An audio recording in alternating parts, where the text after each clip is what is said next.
हम लोग सब मिलके बहुत कुछ अच्छा कर सकते हैं।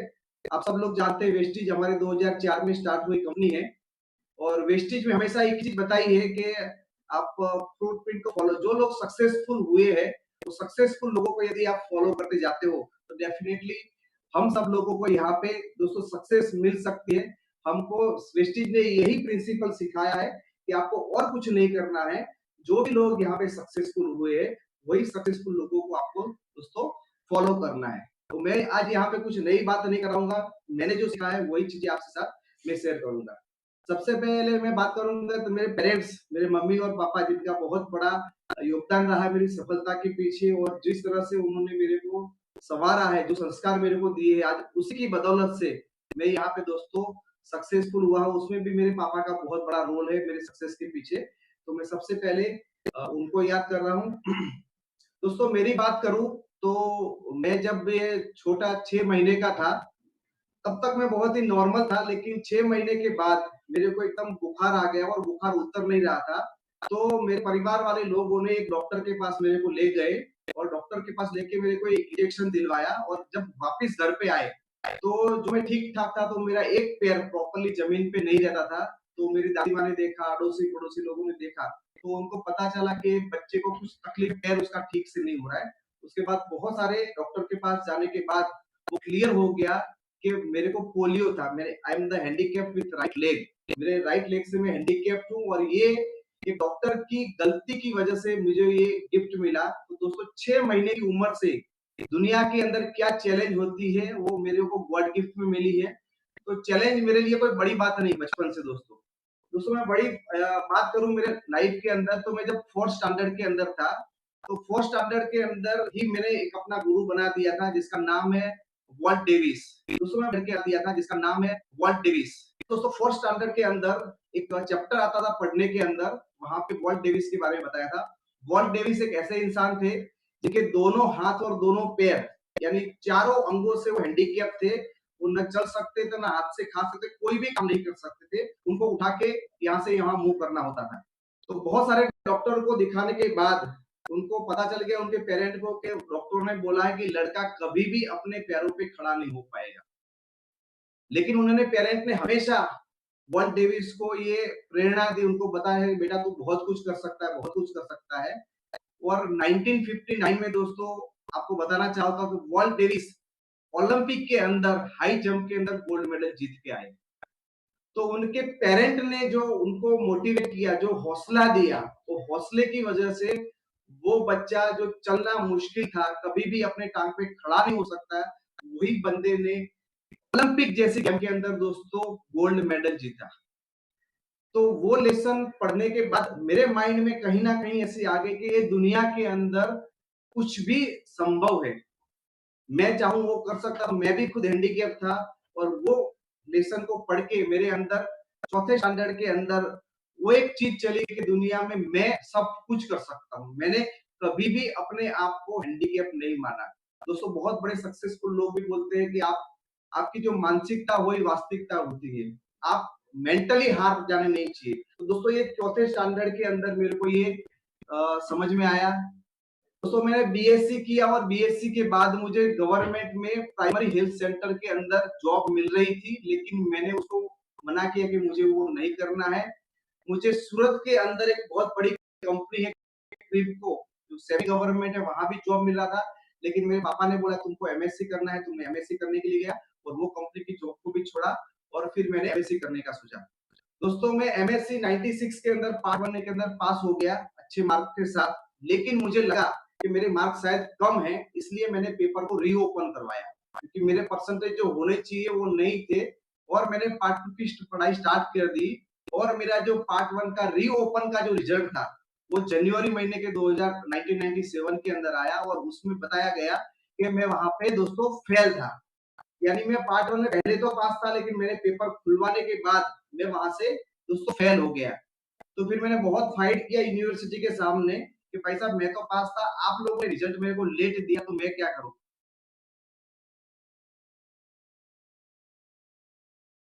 पाटन से बिलोंग करता हूँ, वहां पे इंडस्ट्रियल एरिया न होने की वजह से मुझे अंकलेश्वर आना पड़ा और पहली मेरी जॉब थी 1999 के अंदर। वहाँ पे मेरे को 18 rupees per month after MSc वो एक जॉब मिला और वहाँ पे थोड़े दिन काम करने के बाद मेरी दूसरी कंपनी में स्टार्ट किया। तो वहाँ पे 2000 फिर तीसरी कंपनी में स्टार्ट किया तो मेरे को वहाँ पे ₹3500 से एक मल्टीनेशनल कंपनी के अंदर दोस्तों मैं वहाँ पे जॉब करता था और यही कंपनी मेरी लास्ट कंपनी रही थी जहाँ पे मैंने जॉब को छोड़ा। मैं दोस्तों जब मैं पढ़ता था तो पढ़ने के टाइम पे ही मेरे मन के अंदर बिज़नेस बहुत ही हावी था और मैं चाहता था कि मैं बिज़नेस करूँ। तो मैंने अपनी जॉब के साथ-साथ अलग-अलग टाइप के बिज़नेस करने के लिए ट्राई किया, लेकिन मुझे सक्सेस नहीं मिला। पहला मैंने बिज़नेस स्टार्ट किया 2021 साल के अंदर स्क्रीन प्रिंटिंग और केमिकल ट्रेडिंग का, क्योंकि मेरे अंदर वो ख्वाब था कि नहीं कहीं न कहीं मुझे बिज़नेस करने हैं और कुछ पार्टनर के साथ मैंने बिज़नेस किया और 1 लाख रुपए का मेरे में लॉस हो गया। लेकिन फिर भी मेरे मन के अंदर था कि नहीं कुछ ना कुछ करना चाहिए। तो फिर कुछ लोगों ने बताया स्टॉक मार्केट में तुम इन्वेस्ट कर दो। तो मैं स्टॉक मार्केट में थोड़ा बहुत खेलना चालू किया और वहाँ एक शेयर की वजह से मुझे एक ही दिन के अंदर दोस्तों 3 लाख रुपए का नुकसान हुआ। तो स्टॉक मार्केट को वो भी मेरे को शूट नहीं हुआ और वहाँ पे बहुत ज़बरदस्त झटका लगा। एक ही दिन में 3 लाख का नुकसान आप सोच सकते हो और उस टाइम पे मेरा सैलरी था करीब-करीब 25,000 रुपया। 25,000 रुपया बंदे का सैलरी हो और 3 लाख का नुकसान होता है तो कितनी बड़ी वो सेटबैक ले सकता है। क्या उनके दिमाग में हो सकता है? लेकिन थैंक्स टू गॉड इस वॉल्ट मेरी ज़िंदगी में थे और ये झटका मैंने बहुत ही आसानी से वहाँ से कर लिया। दोस्तों 2003 में मैंने वापिस सूरत शहर के अंदर 4 पार्टनरों को मिलके हम लोगों ने एक मेडिकल एजेंसी लिया और वहाँ भी हम लोगों ने 15 दिन के अंदर वो मेडिकल एजेंसी को बंद कर दिया और 2 लाख रुपए का वहाँ भी मेरे को झटका लगा। तो दोस्तों मैं इसी तरह से हर बार कुछ ना कुछ नया कर रहा था और हर बार नए करने से मुझे कुछ ना कुछ वहाँ पे लॉस हो रहा था। उसी दरमियान मेरे को नेटवर्क मार्केटिंग इंडस्ट्री 2004 में एक मल्टीनेशनल कंपनी के साथ एक मेरे को ऑप्शन मिला कि एक ऐसी इंडस्ट्री है जहाँ पे आप बिना इन्वेस्टमेंट में बहुत कुछ कर सकते हैं। तो मैं ऐसे ही थक चुका था, लाइफ में आगे बढ़ना चाहता था, लेकिन पैसे नहीं थे तो नेटवर्क मार्केटिंग में मैं आ गया और मल्टीनेशनल कंपनी के अंदर मैंने 5-6 साल काम किया, लेकिन वहाँ पे कुछ मेरे को खास फायदा नहीं हुआ। करीब-करीब 50,000 रुपए की ज़्यादा भी वहाँ पे मैंने लॉस किए। वहाँ पे मैंने न्यूट्रिशन एंड वेलनेस का कोर्स किया और सर्टिफाइड कोर्स करके मैं डायटीशियन वहाँ पे बन गया। दोस्तों यहाँ ऐसी लाइफ चल रही थी कि पैसे ज़्यादा नहीं थे लाइफ के अंदर, हर जगह बहुत तकलीफ थी। दोस्तों मेरी ज़िंदगी का सबसे टफ टाइम था, वो 2008 से 2012 का था, जहाँ पे मेरे पास 4 पर्सनल लोन थी और मेरे घर के अंदर जितने भी पैसे आ रहे थे 25,000 रुपया मेरी सैलरी थी और मेरे को ईएमआई देने थे 27,000 रुपया। यानी कि मैं माइनस में दोस्तों उस टाइम कर रहा था। आप सोच सकते हो एक बंदा जिसका परिवार भी है, बच्चा भी है, बीवी है और उसका सैलरी में से 2,000 और माइनस करके उसको जिंदा कैसे रहना है। दोस्तों बहुत ही टफ टाइम 4 साल मैंने बिताए, बहुत सारे दोस्तों से 25,000, 50,000 उधार लिए, इसे दिए, उसको दिए, ऐसे करते-करते कैसे भी करके हम लोगों ने 4 साल निकाल लिए। लेकिन मेरे परिवार में मेरे दोस्तों को किसी को पता नहीं चलने गया कि मनीष इतने बड़े कर्जे में आ चुका है। तो ये बहुत बड़ा कर्जा था, 7 लाख का लोन और इतना ईएमआई था, उसके बावजूद भी मैं सुधरा नहीं। 2010 के अंदर इन बिटवीन एक मुझे ऐसा और लगा कि एक कोई प्राइवेट लिमिटेड कंपनी खोलते हैं। तो मैं और मेरे कजिन ने मिलके एक प्राइवेट लिमिटेड कंपनी स्टार्ट किया 2010 के अंदर और उसको भी 2018 में यानी करीब-करीब 2 साल पहले मैंने क्लोज़ किया और वहाँ भी 5 लाख का नुकसान किया। तो दोस्तों हर बार कितने भी बिज़नेस में फेल करता था लेकिन वापस मेरे दिमाग के अंदर यही सोच आता था कि कुछ ना कुछ बिज़नेस करना है। जॉब मुझे करना पसंद ही था। तो बार-बार मैं ये करते-करते बहुत सारा नुकसान दोस्तों यहाँ पे कर सकता था। दोस्तों ये सारा होने के बाद फिर मेरी वाइफ ने भी बोल दिया यार तुम कब सुधरोगे? है ना? अच्छे-अच्छे लोग को पता चलता है कि अपना परिवार है, बेटी है, ये सबको तुम ध्यान नहीं देते हो और हर बार कुछ ना कुछ बिज़नेस करते हो और लॉस करके आते हो। तो फिर मैंने फुल्ली फ़ोकस कर दिया जॉब के ऊपर में अच्छे-अच्छे लोग अभी कुछ भी नहीं करना है, जॉब के ऊपर फ़ोकस करना है। तो दोस्तों मैंने जॉब के अंदर बहुत मेहनत किया, पूरे तन-तोड़ मेहनत किया और वहाँ पे 2011 के अंदर हमारी कंपनी के अंदर एक नया सर्टिफ़िकेट लेना था, तो मेरे लेना था, तो डिपार्टमेंट ने मेरे को हेड बना दिया, अभी तेरी पूरी ज़िम्मेदारी है और वो 365 दिन में दोस्तों मैं कम से कम 200 दिन रात को 9-10 बजे घर पे आया था। बहुत ही हार्ड वर्क किया और हमारे डिपार्टमेंट को सर्टिफिकेट मिल गया।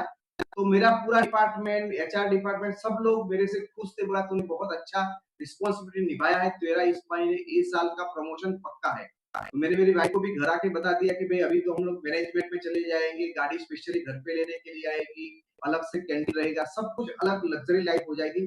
कंपनी में स्पेशली हमको ट्रीटमेंट दिया जाएगा। तो बहुत ही खुश था मैं कि चलो इतना मेहनत की मेरी वाइफ को ट्रीटमेंट दिया जाएगा, तो यहाँ पे रिज़ल्ट मिल जाएगा। लेकिन हुआ ये कि 2 दिन पहले मेरा प्रमोशन पक्का था, लेकिन जिस दिन हमारे एमडी सर जो लेटर बाँटने आए थे प्रमोशन का, उस दिन वो लेटर के लिस्ट के अंदर मेरा नाम नहीं था।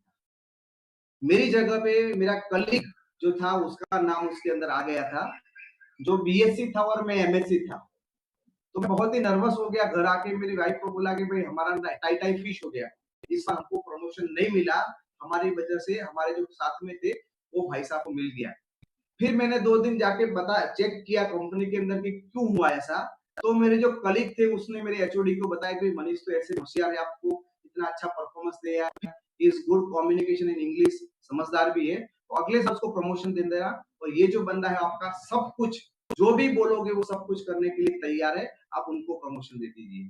तो दोस्तों ऐसे ही बंदों के साथ जिन दोस्तों के साथ मैं खाना खा रहा था रोज कैंटीन में, वही बंदों ने पीठ के पीछे मेरे खंजर झोंका और वही लोगों की वजह से मेरा प्रमोशन नहीं आया वहां से। फिर मेरे मन में ऐसा मैं सोच गया कि मैं सही में वो जो गवर्नमेंट जॉब मेरे को मिल रही थी, जो मेरे को क्रिप्टो की जॉब मिल रही थी, यदि मैंने वो किया होता तो अच्छा था। मुझे लगता था कि कॉर्पोरेट के अंदर आदमी जितना परफॉर्म करता है उतना ही मिलता है, लेकिन वो भी यहाँ पे झूठा साबित हुआ और मैं बहुत ही निराश हो गया कि नहीं यार, ये सही में मेरी जिंदगी का सबसे खराब निर्णय था कि मैंने कॉर्पोरेट के अंदर अंकलेश्वर में जॉब के लिए आया।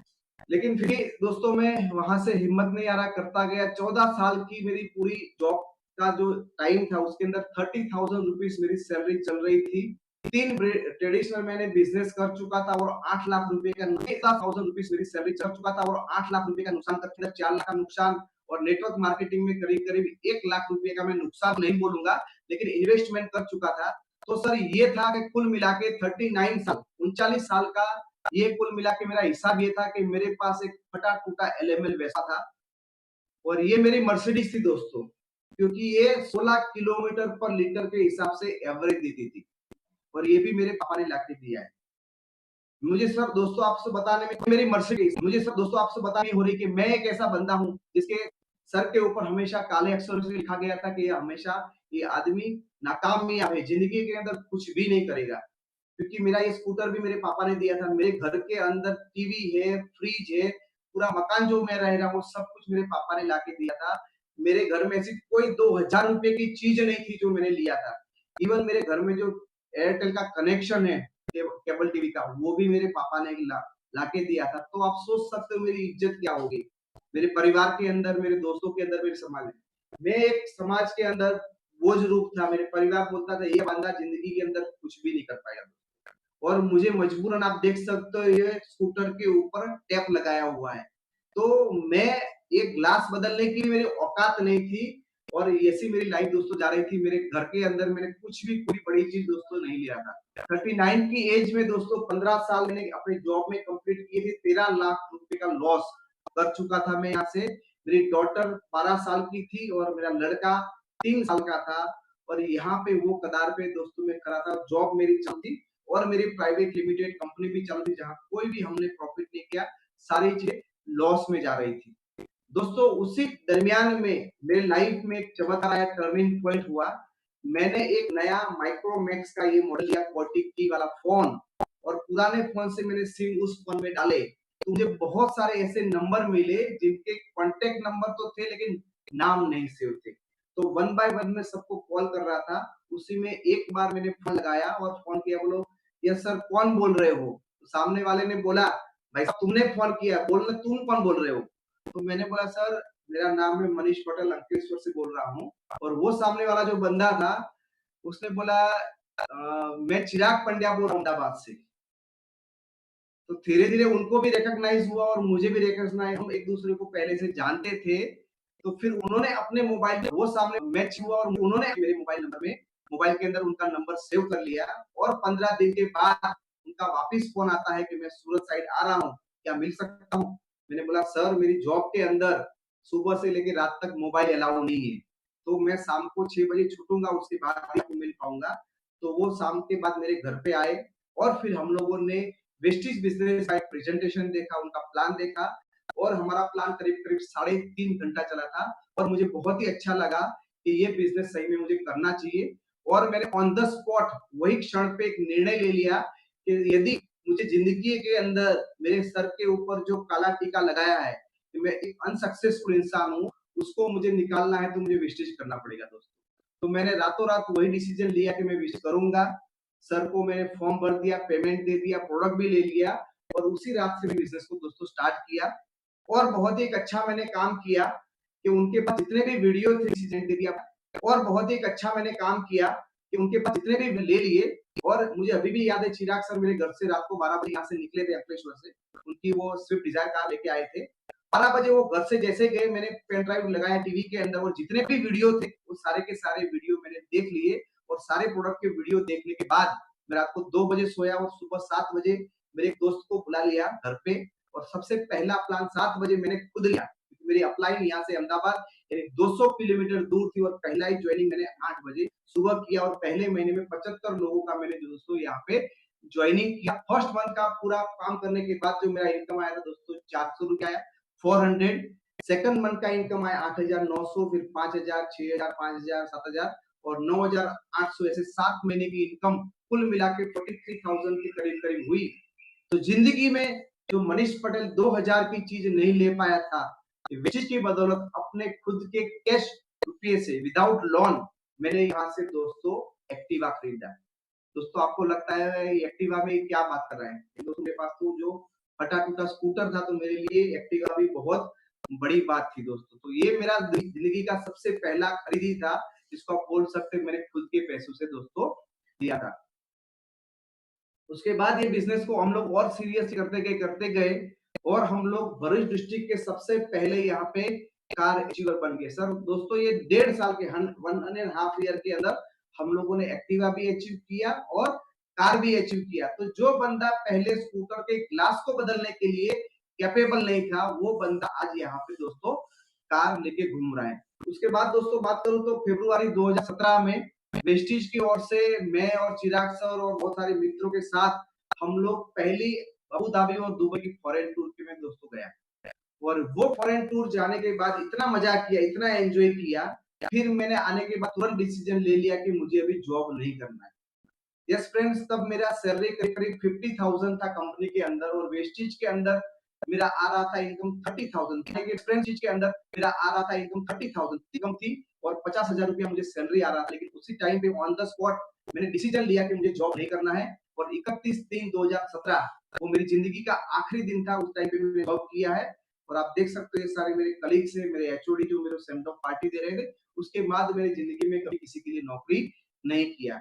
उसके बाद 2018 में मैं और मेरी वाइफ और मेरी कुछ टीम के साथ हम लोग दूसरी फॉरेन टूर किया पटायन थाईलैंड 2018 के अंदर और जैसे ही मैंने आगे बताया मैं फिजिकली हैंडीकैप्ड हूँ मुझे तैरना नहीं आता है लेकिन यहाँ पे कंपनी की ये सारी फैसिलिटी की वजह में स्पीड बोट में भी बैठा जब पानी के अंदर अंडर वाटर वॉक भी किया पैराग्लाइडिंग भी किया सारी एक्टिविटी किया और वो सब कुछ फ्री में दोस्तों। आप सोचो कितनी मजा आएगी। जो वाइफ पहले मेरे को बोलता है तू मैं तेरे से शादी करके पता रही हूँ वो बहुत ही खुश हो गई चल तुम भी मेरे को यहाँ पे लेके आए और सारी टीम के साथ हम लोगों ने बहुत एंजॉय किया। लास्ट ईयर एक तीसरी फॉरेन टूर स्टार क्रूज के अंदर वेस्टिज के कम से कम 1700 लोगों के साथ हम लोगों ने यहाँ पे दोस्तों एक तीसरा फॉरेन टूर किया। तो यहाँ से दोस्तों मैंने 3 फॉरेन टूर और एक गाड़ी अचीव किया और मेरी टीम में आज 8 लोग हैं वो कार अचीवर हो चुके हैं। तो मुझे बहुत खुशी होती है कि यहाँ सिर्फ मैं सक्सेसफुल नहीं हूँ मेरे अलावा बहुत सारे लोगों के घर के अंदर ही सक्सेस पहुंच रहा है। और अभी हम लोगों ने 6 महीने पहले अहमदाबाद के अंदर 24,000 लोगों के बीच में यूनिवर्सल क्राउन डायरेक्टर का अवार्ड लिया दोस्तों और मेरी हाईएस्ट इनकम है यहाँ पे 2,17,436। तो दोस्तों एक इंसान जो जिंदगी के अंदर यूनिवर्सिटी कर पा रहा था 30,000 का वेस्टेज के इनकम के टाइम पे जॉब छोड़ने का एक निर्णय लिया और आज 2 लाख प्लस की एवरेज इनकम आ रही है और अभी तक मैं वेस्टेज के अंदर कम से कम 55 लाख रुपए यहाँ से मैं ऑलरेडी कमा चुका हूँ। 55 लाख रुपीज में यहाँ से कमा चुका हूँ और आज की डेट में मैं फुल टाइम हस्बैंड हूँ फुल टाइम फादर हूँ और अपनी जिंदगी को एंजॉय कर रहा हूँ। दोस्तों मैं जॉब वर्सेस मेरे वेस्टेज के करियर की बात करूं तो 18 साल तक मैंने फुल टाइम जॉब किया, हर रोज 8 घंटा जॉब और आने जाने का 1 घंटा यानी 9 घंटा वहां पे दिया। और यहाँ पे वेस्टेज मैंने 6 साल किया, अभी तक मेरे 6 साल हो गए। 3 साल मैंने पार्ट टाइम काम किया और 3 साल मैंने फुल टाइम काम किया। दोस्तों, ये 18 साल की मेरी टोटल इनकम थी जॉब के अंदर, वो हो गई थी 45 लाख रुपीज। और यहाँ पे मेरी टोटल इनकम हो गई 50 लाख प्लस की हो चुकी है। तीसरी मैं बात करूं हाईएस्ट सैलरी, मेरा हाईएस्ट सैलरी था वहां पे 50,000 रुपया और यहाँ पे मेरा हाईएस्ट इनकम हुआ है वो 2,17,000। फ्यूचर में 2025 में यदि मैं वही जॉब के अंदर रहता तो मेरा इनकम शायद 75,000 हो जाता। और मैं यहाँ पे मेरा फ्यूचर देख रहा हूँ, 2025 में मेरा पे आउट होगा वो मिनिमम से मिनिमम 1 सीआर पर मंथ, एक महीने के 1 करोड़ के आजू बाजू मेरी इनकम दोस्तों होगी। 18 साल जॉब किया, एक भी फॉरेन टूर नहीं है। और यहाँ पे 3 फॉरेन टूर अभी तक मैं ले चुका हूँ और आने वाले समय में बहुत सारे फॉरेन टूर अभी बाकी है। 18 साल की जॉब में एक भी कार नहीं है और यहाँ पे कार भी मैं अचीव कर चुका हूँ। और यहाँ पे डे बाय डे में हमेशा आगे ही आगे, मेरे पास ऐसा एक व्हीकल आ गया, वहां पे हर बार में दोस्तों आगे जा रहा हूँ। दोस्तों, बचपन से मेरा शौक था कि समाज के लिए कुछ सेवा करूं, तो यहाँ पे एक वसुंधरा फाउंडेशन करके है, उसके अंदर मैं ट्रस्टी हूँ। और अभी हम लोग बच्चों के ऊपर और महिलाओं के ऊपर बहुत सारा काम कर रहे हैं, तो वहां भी मैं अपना थोड़ा बहुत योगदान समय का और पैसों का दे रहा हूँ। वो काबिलियत मेरे के अंदर आ गई है। तो दोस्तों, ये था मेरा सक्सेस जर्नी कि मैंने कहाँ से स्टार्ट किया और कहाँ तक पहुंचा। दोस्तों, अभी दूसरा जो पार्ट आता है हमारा, वो आता है किस तरह से यहाँ पहुंचा मैं। दोस्तों, जैसे आप देख सकते हो, जो सीखेगा वही आगे बढ़ेगा, जो सीखेगा वही आगे बढ़ेगा। जो आदमी सीखने के लिए तैयार नहीं है, वो जिंदगी में दोस्तों कभी आगे नहीं बढ़ सकता है। दोस्तों, ये मेरा मानना है कि human can do anything if you use and train your brain properly. अपने दिमाग को यूज करे और उसको ट्रेन करे तो दुनिया की हर वो चीज वो कर सकता है। यस फ्रेंड, आपके सामने एक लड़का या एक जेंट्स दिख रहा है। यदि हम ये इंसान के दो टुकड़े करते हैं और पहला जो टुकड़ा आपके सामने है वो गर्दन से नीचे वाला है, यानी कि आप अपने ऊपर के भाग का यूज नहीं करते हो और सिर्फ हाथ और पैर का यूज करते हो, तो दिन के कितने कमा सकते हो। हाथ और पैर यूज करते मजदूर लोग होते हैं, छोटे मोटे काम करने वाले, दिन के 200 500 1000 2000 तक कमा सकते हैं। तो आपको आपका बॉडी का जो नीचे का पार्ट है उसको यदि आप यूज करते हो तो बहुत ज्यादा इनकम आपकी यहाँ पे नहीं हो सकती है। लेकिन आप अपने बॉडी का जो ऊपर का पार्ट है उसको यदि आप यूज कर सकते हो, कितना कमा सकते हो, कोई लिमिट है, अनलिमिटेड आप इनकम कर सकते हैं दोस्तों। तो मेरा एक सवाल है कि व्हाट यू आर यूजिंग, आप क्या यूज कर रहे हो, अपना दिमाग या किसी और का दिमाग। मैं बहुत बार ऐसा लोगों को देखता हूं कि लोग खुद का दिमाग नहीं यूज करते, दूसरे लोगों का यूज करते। तो भगवान भी सोचता है कि ये इंसान को मैंने दिमाग दिया ही क्यों, यदि पागल ही छोड़ देता अच्छा है। यदि भाई आपको पता है कि भाई ये स्पिरुलिना खाना चाहिए, तो आपको पता चल गया तो आपको खाना, फिर कल उठ के कोई भी आपको बोलता है कि नहीं लेना चाहिए।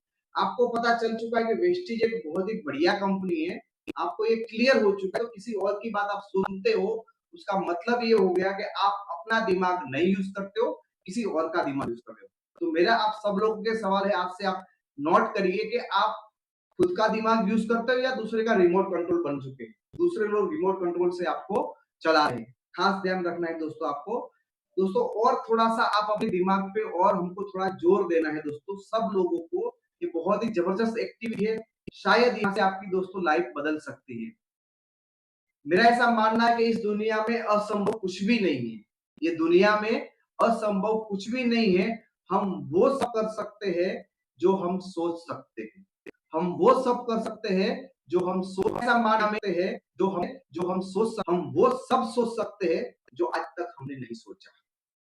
यदि कोई भी बड़ा विचार आज तक आपने नहीं सोचा, वो सोच सकते हैं। और यदि आपकी सोच में वो आ चुका, तो डेफिनेटली कहीं ना कहीं वो निर्माण हो सकता है दोस्तों, है ना। हमारे एमडी हमेशा बोलते हैं कि सोचने की हिम्मत तो करो। तो दोस्तों, हमारा जो दिमाग है, हमारा जो ब्रेन है, वो हमारा नौकर है और हमको ये दिमाग को ट्रेन करना है या उसको ऑर्डर देना है।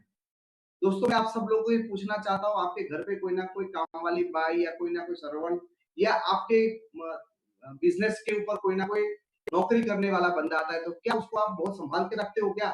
नौकरानी को बोलते हैं नहीं कोई बात नहीं, बेटा बैठो, आधे घंटे के बाद में चाय बनाती हूँ, ऐसे करते क्या? वो कहीं से भी ठीक से काम नहीं करते, बोले यहाँ से ठीक से कर, ये बराबर नहीं हुआ, वो बराबर नहीं। तो हम हमारे सर्वेंट से क्या करते हैं, हमेशा काम लेते हैं दोस्तों। तो उसको ऑर्डर देना है और उसको सिखाना है कि ये काम किस तरह से करना है। तो दोस्तों हमारा दिमाग वो ऐसा हमारे पास है कि आप जो भी करो, जो भी मांगो, वो सब कुछ कर सकता है। हमारे दिमाग के अंदर इतनी ताकत है कि सब कुछ वो कर सकता है। तो हमें हमारे दिमाग को ट्रेन करना है कि वो हमेशा बड़ी चीजें सोचे, छोटी ना सोचे। आपके दिमाग में ऐसे ख्याल ना दे कि यार कोई नहीं यार, घर चल जाए तो बहुत हो गया, 5,000 रुपया मिल गया तो बहुत हो गया। आपका सोच, आपके दिमाग को कमांड देना है कि वो आपको बड़ा सोचने के लिए बोले और वो विजनरी बनाए आपको। विजनरी का मतलब होता है दोस्तों लंबा देखना। आज से 5 साल के बाद क्या होगा, 10 साल के बाद क्या होगा, 25 साल के बाद क्या होगा, उसके बारे में आपको लंबी सोच करनी है यहाँ पे। तो आपको अपने दिमाग को ट्रेंड करना है कि वो हमेशा बड़ा सोचे और विजनरी बने। दूसरा है आपके दिमाग को आपको इस तरह से तैयार करना है कि दुनिया के अंदर कितने भी बदलाव आते हैं, चेंज को एक्सेप्ट कर ले। जैसे अभी एक बदलाव आया है, कोरोना की वजह से हम सब लोगों को घर में रहना पड़ता है और हमको बाहर न निकल के जूम के through, video call, audio call के थ्रू अपना बिजनेस करना पड़ता है। तो जो भी बदलाव है उसको एक्सेप्ट कर लो। आप और कुछ नहीं कर सकते हो, उसको चैलेंज नहीं कर सकते हो गवर्नमेंट को। तो ऐसे जितने भी बदलाव आपकी लाइफ में आते हैं, है ना, बोला जाता है change is success, change is equal to success. तो जो भी बदलाव आ रहे हैं उसको आप एक्सेप्ट करो, नहीं के चैलेंज करो। वेकअप अर्ली और एक्सरसाइज करें, जल्दी उठो और एक्सरसाइज करने का सिखाए। आपके दिमाग को आप ऑर्डर करो या ट्रेन करो कि हमेशा वो स्माइल करे, ऐसे ही मत बैठो क्या होगा। तो स्माइल करना सिखाए और दुनिया में जहां जहां अच्छी चीजें दिखती है आपको, उसको अप्रिशिएट करना सिखाइए अपने दिमाग को। दोस्तों यदि स्माइल करना और अप्रिशिएट करना आपको आ गया ना, तो बहुत सारे मिरेकल आपके साथ हो सकते हैं। फाइंडिंग द गुड्स, अच्छी अच्छी चीजें लोगों में ढूंढो आप। बहुत सारे लोगों की आदत होती है कि लोगों के अंदर जो अच्छी चीजें हैं वो ढूंढ नहीं पाते। भाई साहब ने बहुत अच्छे कपड़े पहने, तो अप्रिशिएट है। आपका स्माइल बहुत अच्छा है, आपकी गाड़ी बहुत अच्छी, आपका सोचने का तरीका अच्छा है। आप उसके अंदर अच्छी चीजें ढूंढो और अवॉइड फाइंडिंग बैड। उसके अंदर गलत चीजें मत ढूंढो। भाई ये तो बोल स्माइल बहुत अच्छा है, आप उसके अंदर गलत चीजें मत ढूंढो। भाई ये तो वो देखने में काला है, उस पर मत जाइए आप। उसके अंदर जो बुराई है उसको वो ढूंढना आपका काम नहीं है। आपका काम है उसके अंदर भी अच्छाइयों को ढूंढना। तो ये चीजें आप दिमाग को सीखने में है, उसकी अच्छाइयों को ढूंढना। तो ये चीजें आप दिमाग को सीख, आपके दिमाग को ट्रेन करना है कि आपको वर्कोहॉलिक बनाए, श्रमी बनाए, काम करने वाला बनाए, आलसी नहीं बनाए। वो ट्रेन करना है। और टेक चैलेंजेस, दुनिया के अंदर जो भी चैलेंज आते हैं, जो भी प्रकार आता है, जो प्रतिकूल परिस्थिति आती है, उसको चैलेंज के रूप में लीजिए। यस गॉड, तूने मुझे चैलेंज दिया है, अभी लॉकडाउन दिया है, मेरा टर्नओवर कम हुआ है, देख मैं किस तरह से ये महीने में जंप मार के दिखाता हूँ। मेरा चेक 2 महीने से डाउन हो रहा है ना, ये महीने में मैं इतना अच्छा काम करता हूँ कि मेरे चेक में 25% का मैं राइज करके दिखा। तो कोई भी चैलेंज आती है, वो चैलेंज को आप दोस्तों एक्सेप्ट करने को तैयार कीजिए। और अपने इंडस्ट्री के अंदर जो भी फील्ड के अंदर हम हैं, वो फील्ड के अंदर लीजेंड का काम है। जो भी फील्ड के अंदर हम हैं, वो फील्ड के अंदर लीड होना है। हमको एरे गेरे गेरे नहीं रहना है। हमको यहाँ बहुत बड़ी हस्ती बनना है, बहुत सारे हमारे फॉलोवर बने, बहुत सारे लोग हमारा ही नाम दे, भाई बंदा है तो उसके जैसा। हमको यहाँ पे लीजेंड बनना है। और ये बात आपको एरे गेरे हस्ती बनना है। और ये बात आपको अपने बनना है। आप हर बात के लिए किसी और पे डिपेंड ना रहे, खुद ही प्लान दे, सब कुछ खुद करे, इंडिपेंडेंट बनाए। और सबसे ज्यादा और सबसे वेरी वेरी इंपॉर्टेंट कि आप अपना खुद का सेल्फ एनालिसिस करें। भाई मेरे को क्या नहीं आता है, मैं कहाँ कमजोर हूँ, कौन सी गलती मैं बार बार कर रहा हूँ, यदि मैंने ये करना सीख लिया तो कितना अच्छा रिजल्ट आ रहा है। तो जो भी आपके अंदर अच्छी चीजें नहीं है उसको अच्छी बनाइए, और जो चीजें आपके अंदर है उसको और बेटर बनाइए। ये आप खुद के अंदर एनालिसिस करोगे तब आपको पता चलेगा कि नहीं यार, मेरा स्वभाव बहुत गुस्से वाला है, उसकी वजह से मेरा ग्रोथ नहीं हो रहा है। मैं प्रेजेंटेशन में कमजोर हूँ इसलिए मेरा ग्रोथ नहीं है। तो आप खुद का अंदर में कमजोर हूँ इसलिए मेरा ग्रोथ नहीं है, तो आप खुद का एनालिसिस, ऐसी कौन सी चीजें हैं जिसकी वजह से आपका ग्रोथ दोस्तों अटका हुआ है, और ये आपके अलावा और कोई नहीं कर सकता। आप खुद करोगे तभी आपको यहाँ से दोस्तों बहुत ही रियलिस्टिक मजा आएगी दोस्तों। और खास ध्यान आपको रखना है, हमेशा अवेयर रहना है कि आप कौन सी किसकी एडवाइस ले रहे हो, आपका सलाहकार कौन है, किसकी बातें आप सुनते हो। यदि गलत आदमी की आप एडवाइस लोगे तो डेफिनेटली मैं आपको पूरे कागज पे स्टेप पेपर के ऊपर लिख के देता हूँ कि आज नहीं तो कल आप डेफिनेटली खड्डे में जाओगे। तो चूज योर एडवाइजर, आप किसकी सलाह ले रहे हो, व्हाट इज योर एसोसिएशन, किसके साथ आप बैठते उठते हो दोस्तों। इसे बोला जाता है कि आप क्या हो, आपको आकलन निकालना है तो आपके आजू बाजू रहने वाले 5 लोगों की आप एवरेज होगे। तो जैसे लोगों के साथ रहोगे वैसा ही आप गुजराती में कहावत जैसे जेવો संग एवो रंग, जैसा संग वैसा रंग, जैसे लोगों के साथ आप रहोगे वैसे ही आप बन जाओगे। You are operated by self और अदर्स, आप खुद से ऑपरेट होते हो या आपने रिमोट कंट्रोल किसी और को दिया हुआ है। रिमोट कंट्रोल किसी और को दिया है तो आपकी हालत धोबी के कुत्ते जैसी होगी, ना घर के रहोगे ना घाट के रहोगे, फुटबॉल जैसी हो जाएगी, कोई इधर से लात मारेगा दूसरा वहां से लात मारेगा, है ना। तो आपको चेक करना है कि आप ऑपरेट खुद से होते हैं या किसी और से। और लास्ट और वेरी इंपॉर्टेंट, आपका रूटीन चेक करना है। सुबह कितने बजे उठते हो, एक्सरसाइज करते हो, बुक रीड करते हो, प्लान दिखाते हो, और क्या रूटीन है आप चेक करिए अपना रूटीन। यदि इतना ध्यान रखते हो तो भी बहुत बड़ी बात हो जाएगी दोस्तों। ये बहुत ही इंपॉर्टेंट चीज है। यहाँ पे आप दोस्तों देख सकते हो कि इंसान खुद कुछ नहीं करता है।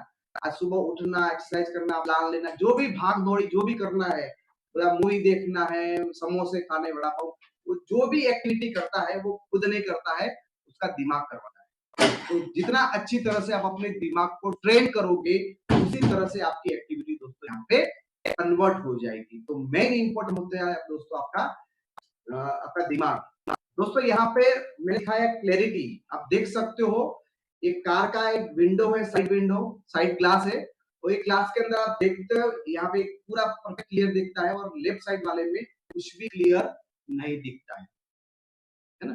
तो जो चीजें आपको क्लियर होगी, जिसकी आपको समझ होगी वो क्लियर होगा, जो आपको समझ नहीं होगा वो उससे कुछ नहीं है। आपकी कितनी भी बड़ी मर्सिडीज कार है, कितनी भी जैगुआर है 1 करोड़ की, लेकिन आपके ग्लास के ऊपर फॉग है, ऐसा है तो आप नहीं चला पाओगे। सेम उसी तरह से वेस्टेज बिजनेस के अंदर जब तक आपको क्लियरिटी नहीं बनेगी कि ये मेरा रोल है या नहीं है, ये आपको क्लियरिटी नहीं होगी, तब तक आप जिंदगी के अंदर कुछ भी नहीं कर पाओगे। तो कुछ मिसअंडरस्टैंडिंग है और कुछ होती है अंडरस्टैंडिंग। तो बहुत सारे लोग वो गलत फहमी के अंदर रहते हैं कि मैंने ये बिजनेस ज्वाइन कर लिया तो अभी तो मेरा बिजनेस में पैसा आना ऐसे ही आ जाएगा, मैं तो भगवान का स्पेशली इंसान हूँ, मैं ज्वाइन हो गया तो बहुत, मैंने इंसान हूँ, मैं ज्वाइन हो गया तो मेरी सक्सेस हो जाएगी। दोस्तों ये समझ रहे हो तो ये आपकी मिसअंडरस्टैंडिंग है, ये आपका मिथ है। यहाँ पे जुड़ने पे पैसा नहीं मिलता। ये बिजनेस सिंपल है लेकिन इजी नहीं है। Business simple but not easy. Simple है, करना बहुत आसान है, लेकिन आपको उसके लिए कुछ ना कुछ माइंडसेट की जरूरत है। Why is important not how. बहुत सारे लोग बोलते हैं व्हाई इंपॉर्टेंट होता है, हाउ इंपॉर्टेंट। सिंपल है, करना बहुत दोस्तों जब आपकी क्लैरिटी बन जाती है तो मेरा ऐसा मानना है कि व्हाई से ज्यादा हाउ इंपॉर्टेंट हो जाता है। यदि मेरी बात करूं तो मुझे भी वेस्टेज करना ही करना है, तो व्हाई मेरा क्लियर है, मैं भी क्यों कर रहा हूँ, लेकिन अभी मुझे सीखना है किस तरह से, अच्छी तरह से। How become a good presenter, how become a good listener. एक बार आपका व्हाई क्लियर हो जाता है उसके बाद आपको हाउ के ऊपर काम करना है, किस तरह से काम किया जाए, कौन सी स्किल को डेवलप किया जाए। बहुत सारे लोग मेरी मनीष सर, सहमत नहीं होंगे। Manish sir, sorry to interrupt. Yes sir. Manish sir, बनना है और खुद का एनालिसिस करना है, ये चीजें आपको करनी है, और हमेशा अवेयर रहना है कि आप किसकी एडवाइस ले रहे हो, किसकी एडवाइजर में हो, एसोसिएशन क्या है आपका, और आप सेल्फ से ऑपरेट हो रहे हो या अदर से ऑपरेट हो रहे हो, और व्हाट इज योर रूटीन। ये सारी चीजें आप करते हो तो आपको यहाँ पे सक्सेस मिलना बहुत आसान है। मेरे कहने का सीधा मतलब है कि यहाँ पे आप जो कर रहे हो वो आप खुद नहीं कर रहे हो, आपका दिमाग आपसे करवा रहा है। तो आपके दिमाग को ट्रेन करना दोस्तों बहुत ही जरूरी है। जितना अच्छी तरह से आप दिमाग को ट्रेन करोगे उतना ही अच्छा आपका यहाँ पे कोई भी एक्टिविटी अच्छी तरह से जा सकती है। यहाँ पे मैं था क्वालिटी के ऊपर, यहाँ पे कार का शीशा है साइड वाला, यहाँ एक कांच के ऊपर आपको धुंधला दिख रहा है, एक में क्लियर दिख रहा है। आपके पास करोड़ रुपए की गाड़ी, क्या 5 करोड़ की बेंटली क्यों ना हो, लेकिन आपके शीशे के ऊपर फॉग है, क्लैरिटी नहीं है, तो आप गाड़ी नहीं चला सकते। तो बहुत सारे मिसअंडरस्टैंडिंग ये बिजनेस के अंदर होते हैं। बहुत सारे लोग ऐसा समझ लेते हैं कि भाई साहब मैंने ज्वाइन कर लिया तो अभी लाख रुपया मेरा आना चालू हो जाएगा। तो ऐसा नहीं होने वाला है दोस्तों। आपको यहाँ पे कुछ ना कुछ काम तो करना पड़ेगा। बिजनेस सिंपल है लेकिन इजी नहीं है। बहुत सारे लोग बोलते हैं आपका वाई इंपॉर्टेंट है, हाउ इंपॉर्टेंट नहीं है। ये भी एक मिथ है। एक समय तक आपको वाई इंपॉर्टेंट है, जब आपका वाई क्लियर हो जाता है तो फिर आपको जिंदगी भर हाउ के ऊपर ही काम करना पड़ता है। फॉर एग्जाम्पल मैं मेरी बात करता हूँ, मेरा वाई क्लियर है, बहुत सारे लीडर हो गए यहाँ पे जिनका भी वाई यहाँ पे क्लियर होगा। तो अभी उनको अपनी स्किल को डेवलप करना है, उसके हाउ को डेवलप करने के लिए काम करना है। तीसरी बात है, बहुत सारे लोग ऐसा सोचते हैं कि मेरी अपलाइन को पैसे कमाने होंगे तो वो दौड़ेगा, मेरे पेट से खाऊंगा। यदि ये है तो आपकी मिसअंडरस्टैंडिंग है। माई सिस्टमेटिक वर्क गिव सक्सेस, मेरा सिस्टमेटिक वर्क ही मुझे सक्सेस दे सकता है। यदि मैं सिस्टमेटिक वर्क नहीं करूंगा तो मेरी सक्सेस नहीं हो रही। मेक अ मूवी, एक मूवी बनाना आसान है लेकिन वो मूवी को हिट करना मुश्किल है दोस्तों। ऐसे तो हिंदुस्तान के अंदर साल की 500 मूवी बन जाती है लेकिन हिट 10-12 ही होती है। तो दोस्तों यहाँ पे आना आसान है, सक्सेस होने के लिए कुछ ना कुछ आपको एफर्ट करने हैं। बहुत बार लोगों को ऐसा लगता है कि दूसरी अपलाइन अच्छी है, दूसरी कंपनी अच्छी है, दूसरे के सिस्टम अच्छे है, तो ये भी आपकी मिथ है दोस्तों। आपकी दुनिया आपसे शुरू होती है ना? तो आपके अपलाइन, आपकी कंपनी के ऊपर आपको ध्यान होना चाहिए, फोकस होना चाहिए, ये सारी चीजें क्लियर होनी चाहिए। दोस्तों success based on 4 pillar, 4 pillar के ऊपर हमारा पूरा सक्सेस यहाँ पे निर्भर है और हम सब लोगों का एक ही कॉमन गोल है कि our goal to become a professional network, हम लोग प्रोफेशनल नेटवर्कर बनना है। इसके अलावा हमारा कोई लक्ष्य यहाँ पे नहीं है। तो पहला जो पिलर है हमारा बिजनेस के अंदर, उसका नाम है एटीट्यूड। आपका एटीट्यूड सही होना चाहिए। दूसरा जो हमारा पिलर है उसका नाम है नॉलेज। थर्ड जो पिलर है हमारा बिजनेस के लिए उसका नाम है स्किल। और चौथा जो हमारा पिलर है उसका नाम है एक्शन। तो दोस्तों ये 4 पिलर के ऊपर ही हमारा नेटवर्किंग का या वेस्ट का बिजनेस पूरा लगा हुआ है। जैसे आप बोलते हो कि बिल्डिंग बना रहे तो उसके पिलर मजबूत होने चाहिए ताकि छोटे मोटे झटके से वो बेयर कर पाए। तो सेम हमारा बिजनेस है 4 पिलर के ऊपर दोस्तों निर्भर है। पहले पिलर की मैं बात करूं तो उसका नाम था एटीट्यूड, यानी आपका एटीट्यूड यहाँ पे सही होना चाहिए। Take responsibility for taking plan CNT organise event. आपको सीएनटी प्लान लेने के लिए अपने आप को जिम्मेदार बनाना है कि मैं प्लान लूंगा भाई, मेरा अपलाइन जिंदगी भर नहीं लेगा। तो आपको इनिशिएटिव लेना पड़ेगा कि प्लान लेना ये मेरा काम है, सीएनटी ऑर्गेनाइज करना लेना मेरा काम है और इवेंट को ऑर्गेनाइज करने की जिम्मेदारी आपको लेनी पड़ेगी। बहुत सारे लोग हैं वो रिस्पॉन्सिबिलिटी भागते हैं, बोला मेरा अपलाइन करेगा, मैं बैठे बैठे मीटिंग अटेंड कर लूंगा। दोस्तों ये एटीट्यूड यदि आपका है तो आपको सक्सेस मिलने में बहुत देर लग सकती है। बहुत सारे लोगों का एटीट्यूड होता है टीम सेंट्रिक होना चाहिए, सेल्फ सेंट्रिक नहीं होना चाहिए। बहुत सारे लोग खुद का सोचते हैं मेरा चेक कितना बनेगा, मैं 5 लाख पे कब जाऊंगा, मेरा लाख। भाई आपके बारे में नहीं सोचना है, आपको हमेशा टीम के बारे में सोचना है। यदि आपकी टीम के बारे में सोचते हो तो आपकी सोच बहुत सही है। आपको विजनरी होना है।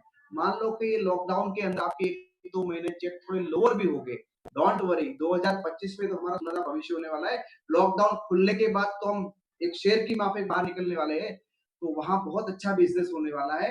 1-2 महीने को छोड़ दो, आप लंबा सोचो आगे आने वाले समय में क्या होने वाला है। तो विजनरी बनने का आपको जो कोऑर्डिनेशन विद अपलाइन बहुत बहुत इंपॉर्टेंट है कि आपकी अपलाइन, आपकी दोस्तों यहाँ पे लाइफ लाइन है, उसके साथ हमेशा कोऑर्डिनेशन में रहिए, उसके सबमिशन के अंदर रहिए और वो अपलाइन के साथ इस तरह से ट्यून रखो तो वो सब हमेशा आपको अच्छी तरह से बोले। लर्न फ्रॉम एवरीवन, कोई भी बंदा है आपके ग्रुप में, कोई 5% है, कोई नहीं भी जुड़ता है, उससे भी आपको सीखना है। जो आदमी जितना ज्यादा सीखता है उतना ही आगे बढ़ता है। Improve your attitude by attending event, book reading, counseling with mentors। आप अपने इवेंट में जाके बुक को रीड करें और अपलाइन के साथ काउंसलिंग करके अपना जो एटीट्यूड आज के लेवल में है उसको आप इम्प्रूव कर सकते हैं। और सबसे ज्यादा इंपॉर्टेंट मैंने आगे भी बताया, सेल्फ एनालिसिस। आपको खुद का अपना एनालिसिस करना है, कितना मुझे आता है, कितना नहीं आता है, कब सीखना है, कितना जल्दी सीखना है, कैसे सीखना है, कहाँ से सीखना है, जो भी चीजें हैं आपको सेल्फ एनालिसिस हमेशा करते रहना है। ऐसा बोला जाता है friends, change is equal to success.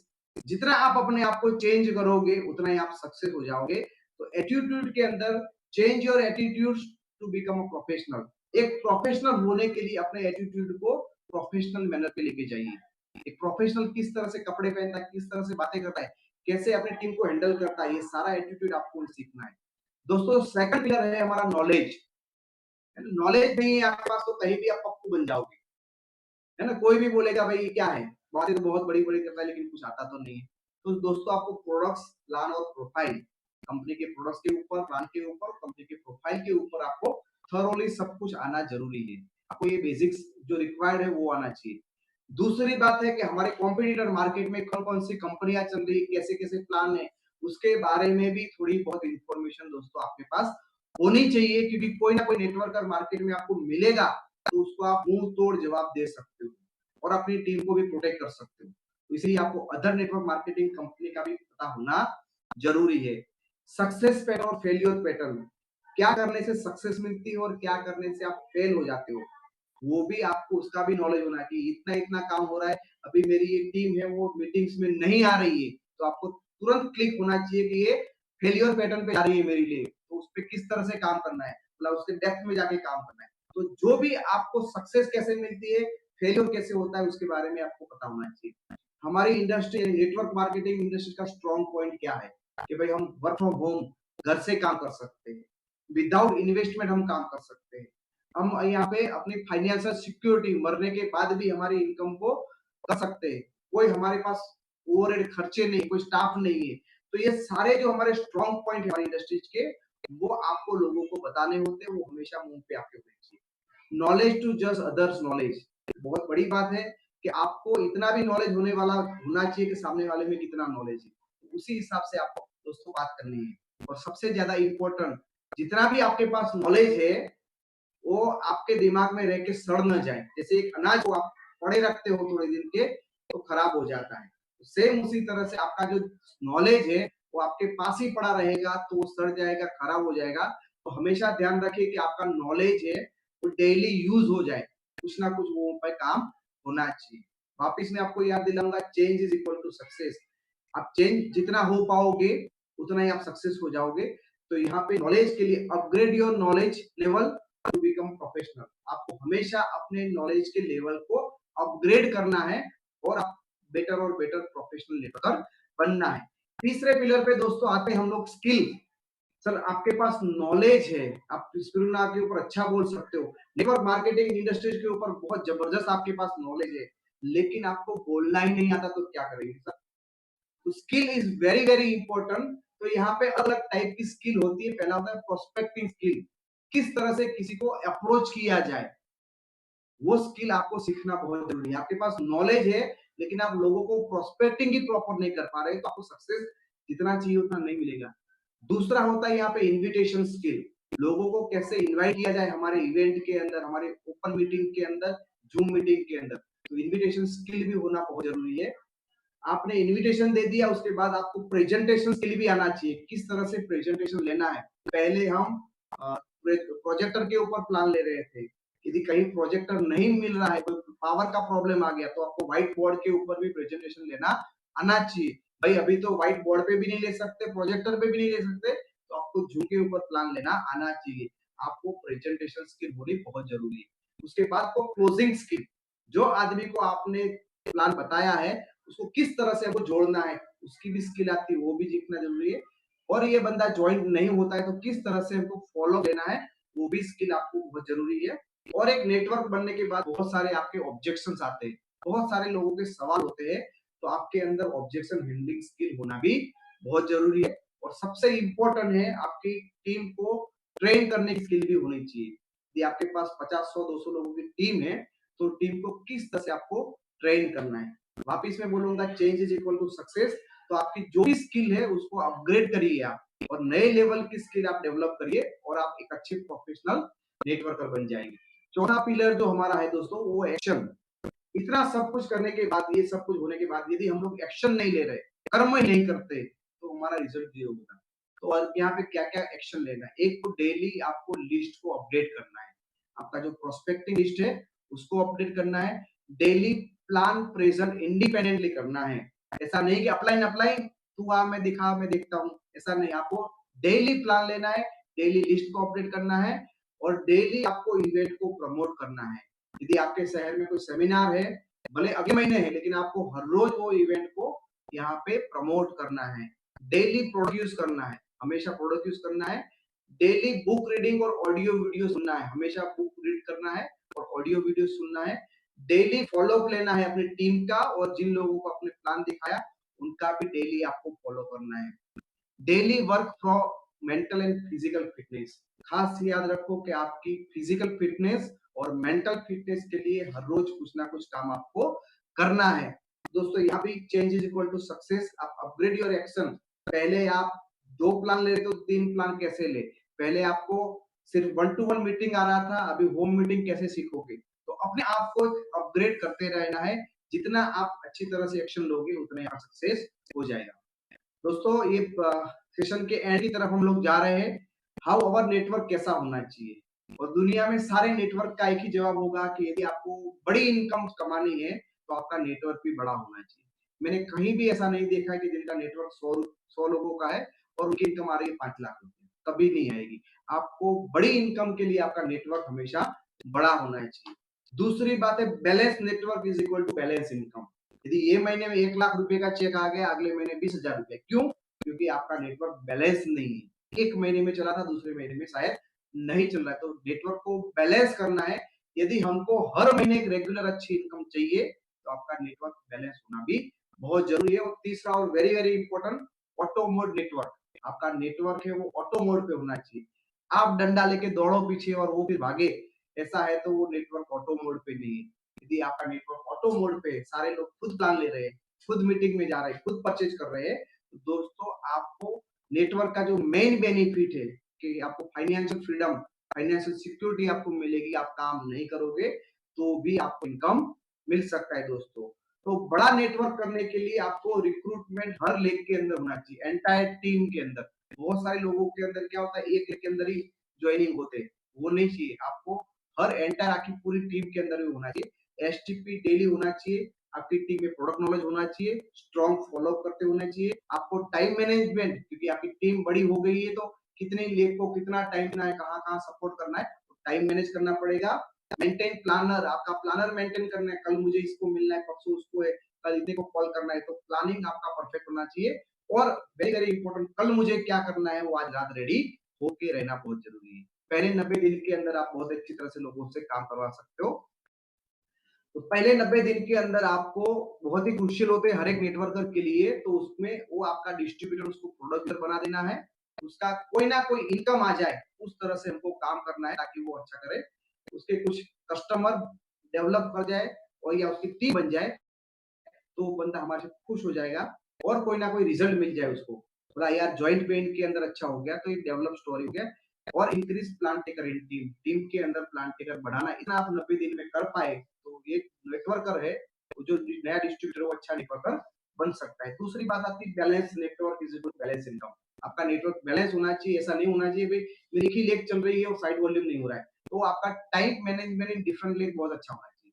आप अलग-अलग लेग में कितना टाइम देते हो उसके ऊपर ही आपकी पूरी नेटवर्क बैलेंस रहती है। सर्व एज़ पर रिक्वायरमेंट, जितनी रिक्वायरमेंट है वही पर उसे, जितना जो खाना है वही उसको दो। बहुत सारे ऐसे लीडर होते हैं और जिनको अच्छा लगता बस वहीं पे काम पे लगे हुए थे। बोला वही लाइन बहुत मेरी कमजोर है, लगे रहे, जिंदगी भर उनको हैंडीकैप कर देते। तो जितनी जरूरत है उतना ही वहां पे टाइम दीजिए। मेक टीम इंडिपेंडेंट, हो सके उतने जल्दी से जल्दी अपनी टीम को इंडिपेंडेंट आपको करना है। Don't be choose the perfection, perfection के लिए नहीं भागना है। नहीं भाई प्लान के अंदर आपको 6x6x6 बताना है, फिर उना के बारे में बताना है, कुछ भी उसको आता है नहीं आता, जैसा आता है वैसा उसको दिखाने दो। परफेक्शन की कोई उम्मीद नहीं कर लो। आज की डेट में मैं भी परफेक्ट नहीं रहा हूँ और दुनिया में कोई आदमी परफेक्ट ले ही नहीं सकता है। तो जैसा भी आता है उसको एक्सेप्ट कर लो। और जो आपकी टीम के अंदर जो भी लोग हैं वो कुछ ना कुछ अचीवमेंट करते हैं, तो हर अचीवमेंट के ऊपर आपको अप्रिशिएट करना है। ओके रमेश भाई, बहुत ही बढ़िया, आपने 8% का लेवल अचीव किया है, कॉन्ग्रेचुलेशन। और अभी आपको ये महीने के अंदर 11% करना है। यस मिस्टर सुनील, आपने 11% कर लिया, अभी आपको 14% जाना है। तो हर बार पे आपको अप्रिशिएट करना है और अगले लेवल के लिए ले जाना है। आपकी टीम को पता होना चाहिए फास्टेट क्या है, अपलाइन फास्टेट 60 ऑफर 2 करोड़ तो अभी निकल गया। ब्रॉन्ज डायरेक्टर, सिल्वर डायरेक्टर, उसके सबके बारे में उसको पता होना बहुत जरूरी है। तीसरा है ऑटो मोड नेटवर्क, यानी आपका नेटवर्क ऑटो मोड पे है, आप हो या नहीं हो ऐसे ही चल रहा है, तो प्रॉपर डुप्लीकेशन, यानी आपको अपनी टीम के अंदर डुप्लीकेशन प्रॉपर करना पड़ेगा। उनको इंडिपेंडेंट करवाया होगा, सब कुछ सही तरह से सिखाया होगा तभी होगा, है ना। आपकी टीम के अंदर आपके बगैर प्लान एसटीपी लेने वाले लोग होने चाहिए। प्रॉपर परचेज और टाइम, यानी हर एक लोग जिम्मेदारी से अपने रीपरचेज टाइम पे करते हैं, तो आपका नेटवर्क ऑटो मोड पे है। आपके जो टीम के लोग हैं वो हर इवेंट के अंदर प्रेजेंट रहते हैं, इसका मतलब आपकी टीम है वो ऑटो मोड पे है। आपकी टीम के लोग हैं वो इवेंट को प्रमोट करते हैं, तो आपका नेटवर्क ऑटो मोड पे है। Connectivity and monitoring team activity, तो कनेक्शन भी है अपलाइन के साथ और अपनी टीम के साथ वो मॉनिटरिंग भी कर रहा है और पूरी टीम को अच्छी तरह से मैनेज कर रहे हैं आपके लीडर नीचे वाले। उसका मतलब आपका नेटवर्क दोस्तों यहाँ पे ऑटो मोड पे है। दोस्तों एक होते हैं प्रोफेशनल नेटवर्क और दूसरे होते हैं non professional network. Professional network ऐसा होता है कि हमेशा लोगों को एप्रिशिएट करता है, उसमें से अच्छी-अच्छी चीज़ को वो ढूँढता है, और नॉन प्रोफेशनल है वो हमेशा कहीं न कहीं दूसरे लोगों की बुराइयाँ ढूँढता है, उसकी निंदा करता है। जो प्रोफेशनल नेटवर्क होता है वो हमेशा फील्ड के ऊपर होता है, और जो नॉन प्रोफेशनल है वो कभी-कभी फील्ड में जाता है। जब बहुत पीछे पड़ जाता है घरवाले या अपलाइन तभी वो फील्ड में दिखता है। तीसरा है कंट्रोल ऑन इमोशन। प्रोफेशनल जो नेटवर्क होता है उसकी अपने इमोशन के ऊपर बहुत ही अच्छी तरह से कंट्रोल होता है, और ये जो नॉन प्रोफेशनल है उनके इमोशन उसको कंट्रोल करते हैं। कोई भी छोटी समस्या है उसके लिए पहाड़ बन जाती है, और प्रोफेशनल के लिए पहाड़ जैसी समस्या भी राई जैसी हो जाती है। Master of Henle team and issue solving. आप टीम को हैंडल करते हो, प्रोफेशनल हो तो, और जो भी इश्यू आते हैं आपकी टीम के अंदर उसको सॉल्व करने के लिए आप कैपेबल होते हैं। जो नॉन प्रोफेशनल लोग होते हैं हमेशा लोगों के फॉल्ट फाइंड करते हैं, लोगों के अंदर कमियां ढूंढते हैं, और वही खुद नए नए इश्यू को क्रिएट करते हैं। जो प्रोफेशनल लोग होते हैं हमेशा इंडिपेंडेंट प्लान लेते हैं, इवेंट करते हैं और स्ट्रेटेजी इंडिपेंडेंटली करते हैं, और जो नॉन प्रोफेशनल है वो किसी ना किसी के ऊपर डिपेंडेंट रहते हैं। प्रोफेशनल लोग always attend and promote event को अटेंड भी करते हैं और प्रमोट भी करते हैं, और ये नॉन प्रोफेशनल लोग वो कभी-कभी आते हैं और कभी-कभी प्रमोट करते हैं। जो प्रोफेशनल जो यहाँ पे लोग हैं वो अपने अपलाइन के फेवरेट लोग होते हैं। तो बाकी की चीजें समझ में आए या ना आए, आपको एक बात ध्यान रखनी है कि आप अपने अपलाइन के यदि फेवरेट आदमी बन गए हो इसका मतलब आप सही जगह पे जा रहे हो। और यदि आपका अपलाइन आपको फॉर्मली लाइक करता है, ऐसे यूं ही आप उनकी डाउनलाइन पे हो तब आपको ऐसे बोल रहा है, तो उसका कोई मीनिंग नहीं है। प्रोफेशनल आदमी यहाँ पे विजनरी होता है और उसका गोल सेट होता है, और नॉन विजनरी का कोई गोल नहीं होता है, no goal no glory. Professional आदमी हमेशा रिस्पॉन्सिबिलिटी लेता है हर एक चीज के लिए, चाहे सक्सेस मिलती है या फेलियर, हर चीज के लिए वो रिस्पॉन्सिबिलिटी अपने आप पे लेता है, और नॉन प्रोफेशनल दूसरे को रिस्पॉन्सिबल गिनाता है। दोस्तों अंतिम पड़ाव की ओर है। मेरे सक्सेस का सीक्रेट ये मैं हमेशा इवेंट बिल्डअप करता हूँ, अटेंड करता हूँ और यहाँ पे करवाता भी हूँ। मॉर्निंग रिचुअल हमेशा अपने आप को एनालिसिस करता हूँ। लॉन्ग टर्म और सस्टेनेबल एक्टिविटी करता हूँ मैं।